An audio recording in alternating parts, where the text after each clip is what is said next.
Hello, guys. This is Jane Celia Hatch, Targeted Shaman.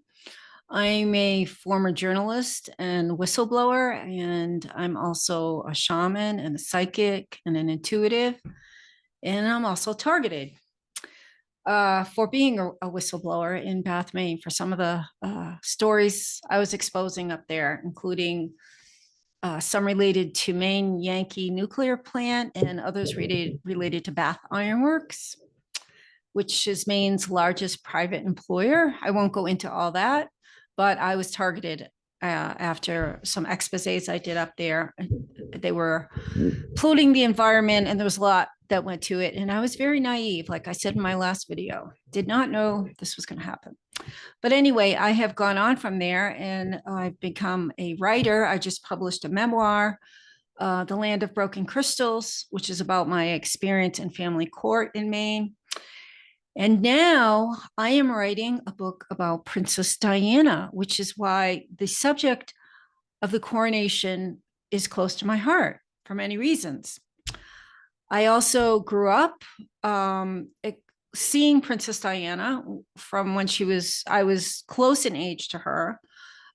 She first came on the scene when she was about 18 years old, and she was a nanny in London. And she was on the scene globally, publicly, after having no public exposure because she was the new girlfriend of Prince Charles, who is now King Charles. So I have been watching her for a very long time, not only with my eyes and ears, but psychically, I have felt very connected to her from when I first saw her when she was a nanny. And here's a book about Diana. I have many, many books that I've used for the book I'm writing, as well as I went to England and I interviewed people all over England about Diana. And I have used primarily, as far as a book, well, one of my primary sources is her butler, Paul Burrell, who wrote Royal Duty. So I've had energy ties, connections to Princess Diana since she first came on the scene many, many years ago. She was a young girl. And I saw in her eyes something sacred, I would call it, or she was very unusual. She had this soul beauty that I recognized right away, just looking into her eyes. She also had this vulnerability that I also saw. And from the very beginning, I was worried about her. I thought something was going to happen to her.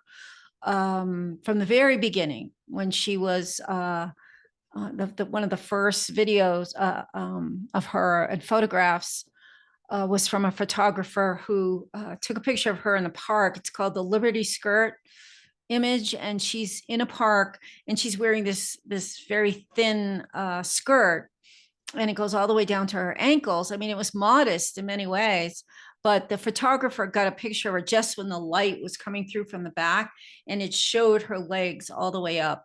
And it's called the Liberty Skirt photo. And Diana being very modest, and it was a much more modest era. This was the early 80s. And she said, she says, oh, no, I don't want to be known as the girlfriend without the petticoat. If you can believe there was that level of morality, but especially with Diana. And he said back to her, I knew you had good legs, but I didn't know they were this amazing, or something like that. So that was sort of the first exchange between Charles and Diana. And of course, it is a huge topic. What happened to Diana, how she died, was she killed? Was it truly an accident? And also, the marriage between Charles and Diana was extremely problematic. Even before they were married, Diana found out he was having an affair with Camilla Parker Bowles. There was the Camilla Gate expose. It was a phone call that was bugged between Camilla and Prince Charles while he was engaged to Diana, and in which he was telling everybody in the world, he didn't know he was because it was being secretly recorded, that he wished that he could be Camilla's Tampax because he wanted to be that close to her all the time. So there was always an element of weirdness and raunchiness and they were kind of public with their affair. That, you know, in the end, I think we all knew Diana was a broodmare for the Windsor's family, who needed truly royal blood, you know, and truly English blood, which Princess Diana was. The Spencers are very, very old. Her name was Lady Diana Spencer, a very, very old family in England, and very beautiful, very intelligent, very tall.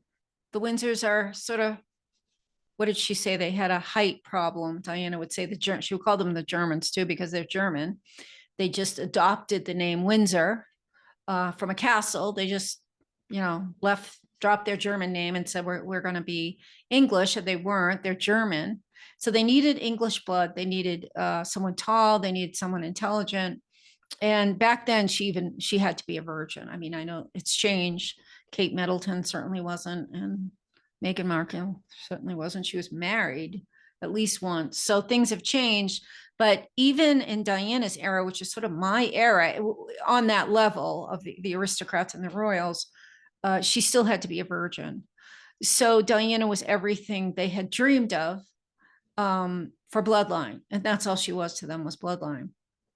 So again, this is a huge subject. I'm almost done with the book.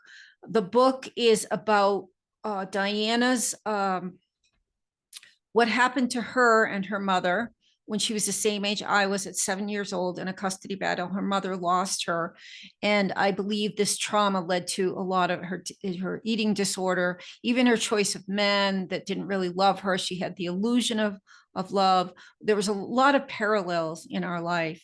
And I just felt psychically, spiritually, I had what they call a soul contract with Princess Diana. That's why whenever I would tune into her, I feel like the universe was behind me. And, you know, it was like it was brighter. Everything, I could just feel like my power animals and spirit guides and even God moving in, like, yes, pay attention, pay attention. Because I feel like I had a soul contract. If I survived longer than her, or maybe she knew before she was born, she would be taken out early. And I truly believe it was an assassination after, you know, hundreds of hours of research and even my own intuition and people I've talked to and the people I talked to in England, without exception. Well, one person in the entire, I travel from England to Brighton to Glastonbury, Bath, a couple of other little towns, Northamptonshire. And with one exception, at a castle, Arundel Castle, a worker said, "Oh, no, that would ever." Everyone believed she was murdered, and I certainly believe it. And so do most people believe that she was murdered. You just cannot. Once you know the facts, you can't ever go back. So anyway, so Camilla and Prince Charles had been lovers for a long, long time. They met when they were very young. There's one man in Australia, I think he is now claiming he is a son. There's another whole story, which I won't even get into because it's very graphic and it's very horrible, that they had another child and what happened to that child. I'm not even going to go into this, but they were having an affair before, during, and after Diana's death. The Queen of England, Diana, did not want a divorce. She loved her husband. She loved her children. She loved England. She loved being a representative for England. And when she came into the royal family, I mean, the interest in the royal family just exploded exponentially. There was no interest before. They were sort of a dying breed. And she, you know, ironically, I think they killed her, but she infused them with life. And so Charles and Diana, Charles was at that point pushing for the divorce. The Queen Mother said, not the Queen Mother, Queen Elizabeth, said to Diana, "Don't worry, you know, you'll always be the boy's mother. You know, you're not going to take second. You're not going to be second to us. And, you know, Charles won't marry Camilla. Camilla will never be queen." Well, of course, Queen Elizabeth was manipulating Diana. Diana was very, very vulnerable, very hurt.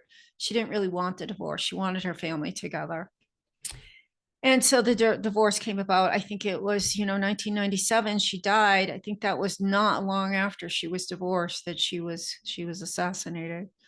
So this brings us now to the coronation. So I am going to share my screen. So bear with me as I learn these new techniques. So I found there was lots of very strange things that I feel went on at the coronation, or that I observed. And the strangest thing about Camilla and Charles and their relationship, I'm gonna I'm gonna tell you, and nobody's gonna believe it. Nobody has covered this. I don't know how many people know about it, but I found it absolutely shocking. It was a confession by a young woman, and I will tell you who she is. But first of all, my impression here is Charles Windsor, formerly known as Prince Charles, now King Charles III. If you I dipped in and out of the coronation. I didn't watch it on the same day. I watched it the day after, I think, in bits and pieces. This is Charles. He does not look well to me. He did not look well at the coronation. He looked slow. He seemed like he was drugged. He managed a small smile when his son William, who is now the Prince of Wales, and his wife Catherine is the Princess of Wales. That means they are next in line for the throne of England. He looked doddering and ancient and unsmiling. You look in those eyes; they're very cold. He's always had that coldness, but now he looks like he's not psychically. I want to say he almost looks already gone. I don't know what that means, but I see a vacancy in him. So my take on Charles is that he probably is not going to last that much longer. And I don't know why that is. I don't know why he looks the way he does. I think he's 74, 75, but still there's some men that look very vibrant. I think Kevin Costner's that age. He looks like he was drugged, or he's on some heavy medication. This is Camilla Parker Bowles. There is a 14% approval rate of this woman in England, which is very, very low. People hated her, and they had good reason to. She was having an affair with Prince Charles the entire time he was with Diana. And she also made it very public, and she never showed any remorse. She was married herself. And, she spread a lot of rumors, I think, about Diana. But in essence, it takes two to tango. But she could have easily, she could have stepped aside. But and so she was very, very unliked, probably the most disliked woman in England when she was having the affair with Prince Charles. She has kept an extremely low profile since they were married for that same reason. They're sort of hiding her.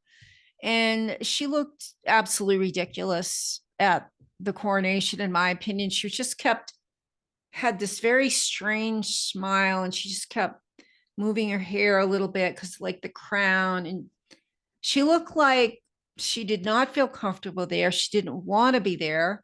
She was asking herself, how did I get here?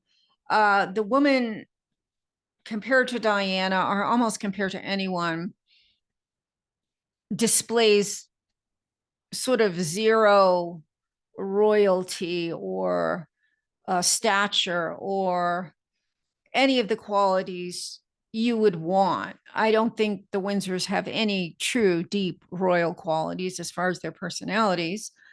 And Charles doesn't even hold the demeanor of it anymore. And of course, we all know about Prince Andrew, who had victimized several young, vulnerable American girls, including Virginia Giuffre, and I believe Maria Frommer and her sister, and was charged, I believe, with statutory rape, and was one of Jeffrey Epstein's good buddies. Prince Andrew's mother, the now deceased Queen Elizabeth, bailed him out, I think at a tune of $5 million from that legal proceeding. Queen Margaret, Princess Margaret, who was Queen Elizabeth's sister, was very hedonistic. She just lived the high life. She drank herself to death and smoked herself to death. So they're not, to me, they don't display a lot of what I would assume would be royal qualities. The one person I would say that did display what I would expect of a royal being, a person, is Princess Diana. She was an advocate for victims of landmines. She was the first to shake the hands of an AIDS patient when we all believed we could catch AIDS. Just by being near an AIDS person. She went into hospitals when people were dying. She did so without media coverage. She went into the streets at night and gave money to prostitutes, made sure they bought, themselves warm coats. She was always in the homeless locations, giving out charity and money to the founders. And the list is almost endless. She went to India to visit Mother Teresa, and went into the streets and, bestowed blessings upon the lepers and the poor. She went all around the world promoting mostly love. She was loving and very angelic, and she's been called an intuitive genius. So she had the qualities of, maybe it's from a past life. I feel like I have an idea of what true royalty was like. It was the descendants of Christ were true royalty, and they had powers of healing, which she had. She was everything the Windsors were not. So I feel that along with Paul Burrell, and I'll put a link below to the video he did a very nice review of the coronation. He's a very sweet man. He was Diana's butler when she died, and his best friend. And he had been with the royal family, I think, for at least 20 years. He was butler to the Queen. He received a couple of awards for service to Princess Diana and the Queen of England. And he was with Diana up until the very end. In fact, he was the first to fly to Paris to retrieve her body. Her sisters, Prince Charles, were second, but Paul went basically alone. There was one other person with him, but he had to go to the hospital to claim her body, and he had to be held up to do it. He loved Diana, appreciated her, and I'm so grateful to him that she had him, at least at the end, because at the end, like most powerful women, she was surrounded by enemies. And I don't mean powerful like Hillary Clinton. Hillary Clinton is a criminal. I mean powerful and pure. She was uncorruptible, and that is a very dangerous combination, in addition to being globally adored. In my opinion, and probably in the opinion of the Windsors, this woman could have counted coup on the Windsors, and nobody I know has spoken that out loud.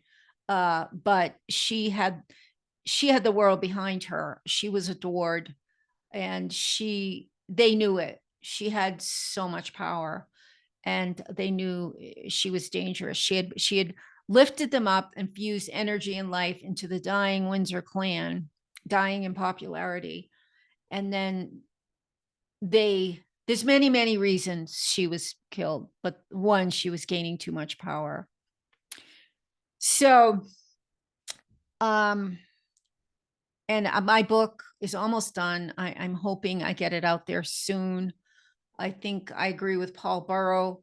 We're just tolerating Camilla and Charles until we can get to her son William and the true royal bloodline, we hope, through William. Now, what I'm going to show you now is a woman that no one else is talking about except for me, because I go deep, deep, deep down every rabbit hole there is, because I just have this very strange need, or I was born with this need to get to the truth. And so this is the strangest thing ever about Camilla and Charles. And I thought of it again at the coronation, like, why are these two together? Now, who you're looking at right here is a woman called Arizona Wilder. So we're going to get into some really deep stuff here, and I'm not going to elaborate. It will be in my book. It's available. I'll put this video below.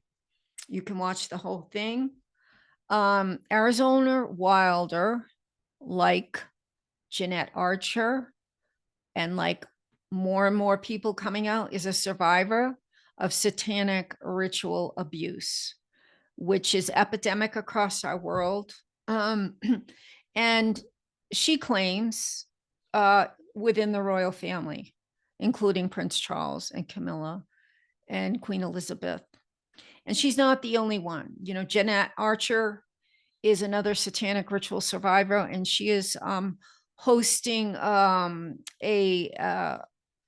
seminar in July in England of survivors of, and they're going to have speakers and therapists and professionals, as well as people who have survived satanic ritual abuse by the royal family and others. It is certainly not specific to the royals, but it is epidemic with them. So how does this relate to the coronation?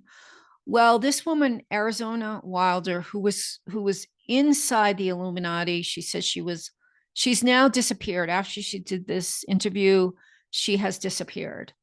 And this was in the late 80s or early 90s, I think. She was at several rituals, she claims, satanic rituals, where many members of the royal family were in attendance. And I'm going to play about 10 minutes because I want you to hear what she says was said by two people at that ritual. And it'll be shocking when I tell you who it is. And I'll tell you now. It was Dodi Fayed's father, Mohammed, and the queen mother of all. They pretend they're enemies in the public and through the media, but apparently they were conspiring. I think Diana was pregnant with Harry, so that would have been around 1984. They were already conspiring for another marriage when Diana was married to Charles and pregnant with Harry. So David Icke is about to ask Arizona, where were these rituals? And she's going to answer. And then she's going to go into a conversation she overheard between the Queen Mother and Mohammed Fayed, which is Dodi Fayed's father. And Dodi also died in the car accident with Diana.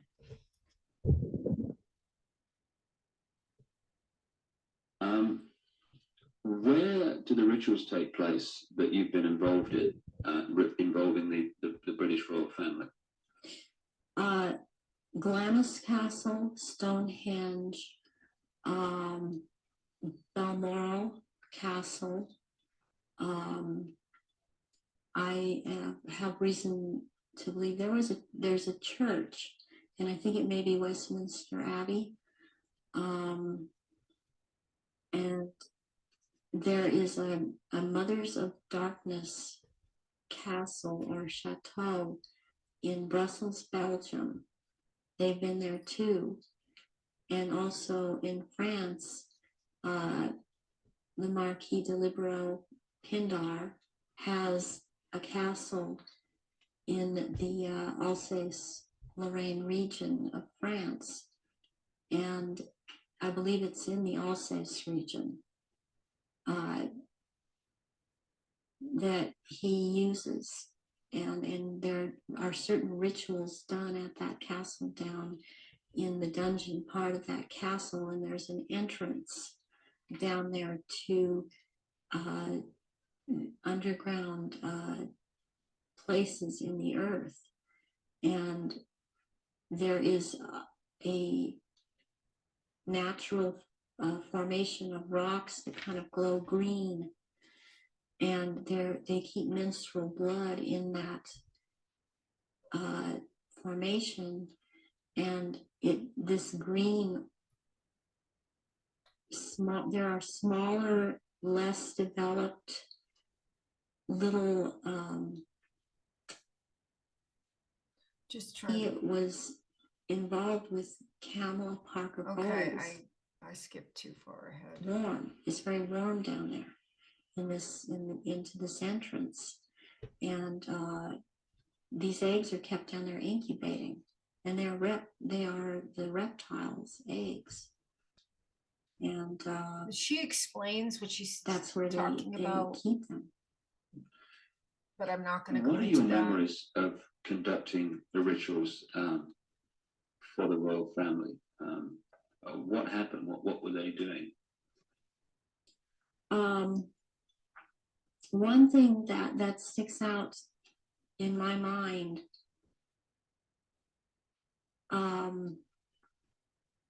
is that there was before this was back in the late 70s. This was before Charles was married to Diana. He was involved with Camilla Parker Bowles, and she does not shapeshift, but she became pregnant by Charles, and she produced a baby, and this baby was presented at the ritual and killed, and that is the price, the firstborn between these two, and eventually these two will marry, and that is the price that is to be paid, the sacrifice of the firstborn between the union of these two people. And I've seen that there. Something else that sticks out in my mind is that it was around the late 80s that I saw a very kind of dark man he was Arabic. It seemed to be Arabic or Egyptian, and I heard the name Fayed being mentioned, and the Queen Mother was there, and I called her the Black Queen, and she and he were talking very seriously and at some length about the subject. They were mentioning Diana, and they were mentioning his son, Dodi. And at the time, I didn't know who Dodi was. I knew who Diana was. I never saw her at any rituals. Where did this conversation take place? This took place at Balmoral Castle. And I heard them talking about a marriage between these two, and I thought at the time, well, she's married to Charles. Can there be a marriage where she's married to Charles? I didn't understand why the Queen Mother and this person that I now know to be Dodi Fayed, because I heard Fayed, Muhammad Al-Fayed talking, and I'd seen them together at, I saw them at Balmoral Castle. I overheard the conversation at Balmoral, but I'd seen them also at Mothers of Darkness Chateau in Brussels, and they were talking about a union between Diana and his son Dodi back in the late 80s. And I did not understand at that time, because I understood Diana to be married to Charles. I knew that she was married to Charles and they had 2 children. And they were about to have another. And the Queen Mother, all I could pick up was that for some reason that there was a malevolence towards Diana. And Diana, I had never seen at a ritual. I wondered what she knew about all of this. What have you seen the royal family do, the Queen Mother, and the other people you've seen at the rituals? What have you seen them do? I've seen all of them drink human blood and consume human flesh. And Okay, so I didn't necessarily want to go into satanic ritual, but I didn't cut it off fast enough. It's not that I automatically believe everybody who testifies to this kind of astonishing revelation. And the revelation is that Diana's marriage to Charles was always destined to end. And that way back in the early 80s, according to Arizona Wilder, the Queen Mother and Muhammad Fayed were discussing Diana with Dodi. It's almost like they knew then in 1984 that Dodi and Diana would be together and they would die together, and that Camilla and Charles would be married, that this has been in the works for decades. So I have 20 years experience investigating satanic ritual.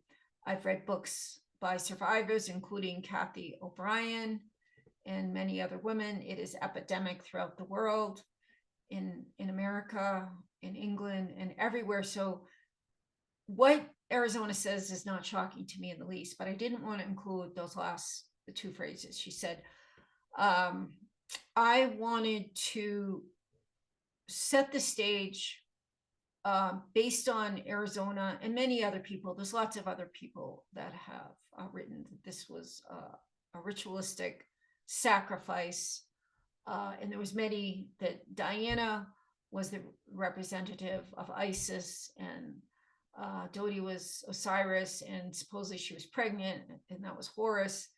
And that in Arizona, Wilder says at the end of that video, and I'll put that video below, the mother has to be sacrificed to begin the era of Horus.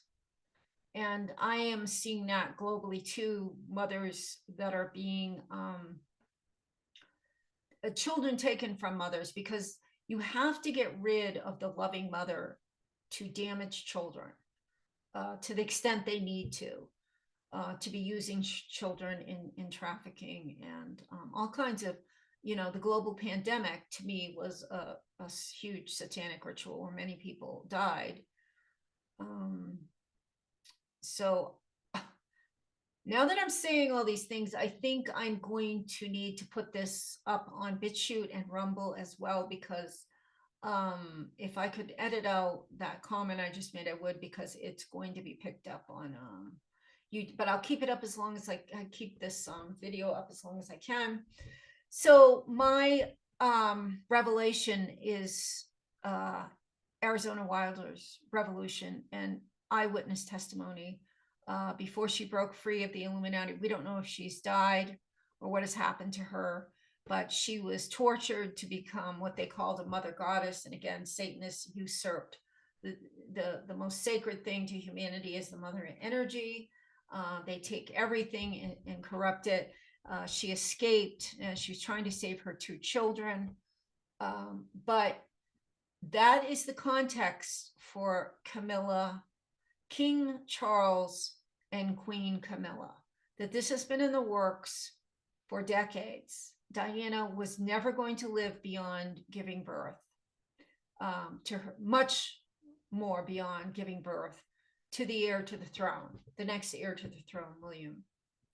So that is the strange and mysterious and horrifying detail of the coronation, is Diana was never going to be queen, according to the royal family. They were going to get rid of her very early and put into place someone that goes along with their satanic ritual ceremonies and sacrifices. And Diana was the opposite of them. She healed, she uplifted, she nurtured, and they hated her for it. So share this, please comment, please like, and I will put links below, one to Arizona Wilder, one to Paul Burrell, who has more of a uplifting view on the coronation. He's a devoted royalist, so he's a little bit more uplifting, but he is one of the primary sources I use in my book, so I'll add him, and also a link to BitChute, my other channel, and Rumble, because this is going to be a little hard for YouTube. So anyway, lots of love, and my hope is William will be crowned king very soon, and I don't think Charles is going to last that long. For some reason, he doesn't look well, and I don't know what that is. Could be common. Anyway, blessings.